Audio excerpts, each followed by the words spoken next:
রাধে। পঞ্চকল্পতরুভাষ্য কৃপা সিন্ধু পরিবাচ পতিতানাং পাবনেভ্যো বৈষ্ণবেভ্যো নমো নমঃ। সমস্ত শ্রী বৈষ্ণবের চরণে আমার দণ্ডবত প্রণাম। আমি আর মা চলে গিয়েছিলাম সোনার গৌরাঙ্গ মন্দিরে 64 মন্ত্রের ভোগ দর্শন করতে। নিয়ম সেবা বাস যখন পরিসমাপ্ত হয়েছিল তখন আমরা গিয়েছিলাম মন্দিরে। এক মাতাজি অর্থাৎ আমার আপনজন, তার আমন্ত্রণে আমরা গিয়েছিলাম এই মন্দিরে। ভোগ প্রসাদ পেয়েছি, ভোগ দর্শন, আরতি দর্শন, ভীষণ সুন্দর আনন্দ করেছি। মাতাজির এটা হলো গুরুদেবের আঙিনা অর্থাৎ ভগবানের গৃহে আমরা গিয়েছিলাম। সেই সমস্ত দর্শন তোমাদেরকে করাচ্ছি, কেমন লাগছে অতি অবশ্যই জানিও। আর অন্তিম প্রভুকে দর্শন করে শুরু কাছ থেকে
প্রভুকে দর্শন করো, কত সুন্দর, খুব অপরূপ সুন্দর।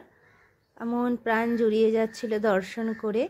মানে ভোগগুলো সব তুলে নেওয়ার পর তারপরে আমরা গিয়েছিলাম দর্শন করতে। তোমাদের সকলকে দর্শন করিয়ে দিলাম। কেমন লাগলো অতি অবশ্যই জানিও।